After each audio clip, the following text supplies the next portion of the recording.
Good day. This is our standing waves lab on the wigglers. First off, we're going to turn on the wiggler, switch it to frequency, and switch this to waves. And we can hear a wiggle happening. This is creating a wave that's going to travel through the string and back.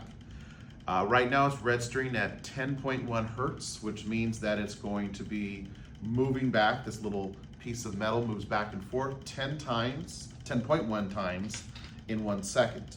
We're going to increase the frequency until we create a standing wave, which may take a moment. As I've done this before, should be around 19.4. And we get ourselves one standing wave. This is what's referred to as the fundamental wave.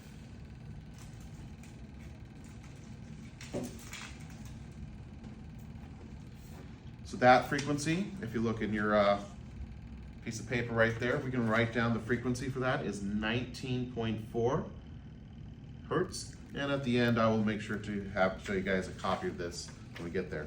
The wavelength is quite simple. We'll use centimeters. It is going to be the length of the wave from here to here happens to be exactly 100 centimeters in length. So we can write down the wavelength is 100 centimeters. We'll do the calculations at the end. Now we're going to increase the frequency, how many times it goes back and forth. Number of harmonics. You'll notice that in between the harmonics, we are not getting any movement in the string. But the minute that I get close to its perfect harmonic frequency,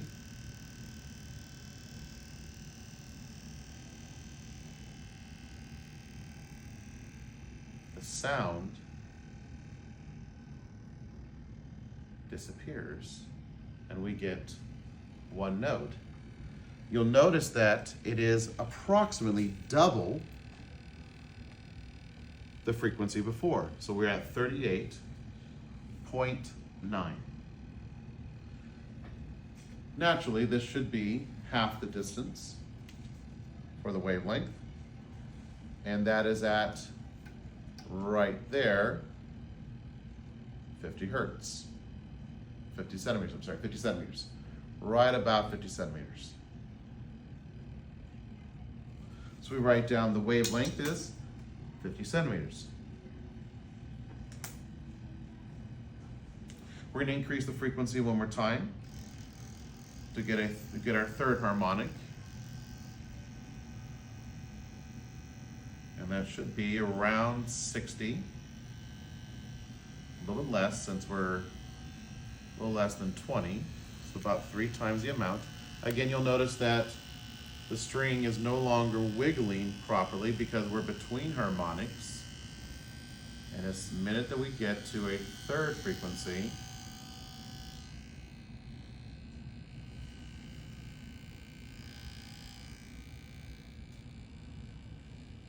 we now have 1, 2, 3 notes. We can measure it, and we get approximately 33 right there. Yep, about 33 hertz or 33 centimeters, and that is at 58.7 hertz and 33 centimeters. There's one harmonic up there, a node, another harmonic, node, another harmonic. Yep. Now I want to point out something at this point. For those of you that are in choir and in band, this is quite literally the different frequencies of higher Pitch. higher orders of pitch at the same note. So for instance, if the lowest note was C, this is the next C and the third C. So that's like low C, low middle C, and then middle C. And so each time you're doing the same one each time at a higher pitch. So this is why it's in harmonics with each other. I'll go to the fourth one and then I'll explain a little bit more. So it should be around 80 this time. Each time we're going just a little bit below 20 higher because we started off a little less than 20 higher. So we should be at around 80. I'm getting close to that. You can start seeing that as I do this, the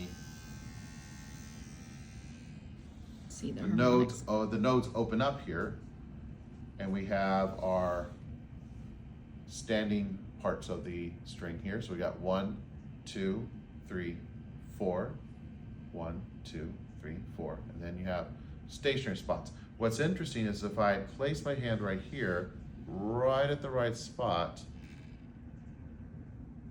the node shouldn't disappear. Should stay right there. And that's because the harmonics are just perfect at that spot. It is perfectly stationary there. So let's continue. That is 78.1 frequency. And the length of this one should be about 25.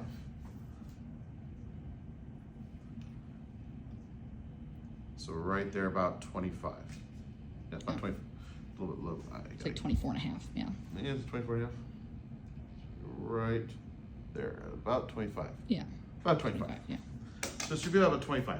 Now, in class, we're gonna go a little bit further, but I'm going to do the calculations here for 4. That should get us the point I'm trying to make. And it is possible to get higher and higher frequencies, but we're gonna stop doing this part of the lab, and we're gonna continue on the next part. Can we stop it? Down here. Okay. Okay. So this right here, we're gonna do the math now. So we're gonna do 19.4 times 100. That's very easy. So it should be 1,940. And then we're gonna do the same thing again, 38.9 times 50, and it's 1945. We continue doing this, 58.7 times 33. We get 1,937.1. And then we do 78.1 times 25, and we get 1,952.5. Now, there is some small differences, but what you notice is that the frequency multiplied by the wavelength is a constant number. And the reason why these are a constant number around 1,940 is that it is a constant number because it's the speed of the wave, and it is dependent on the type of material that the wave is traveling or propagating through, as well as the tightness of that string. So a tighter string would actually change the frequency and therefore change the speed at which it would travel, requiring either more or less a higher speed for it to travel through in order to create the harmonic, or a lower speed for the harmonic to be created.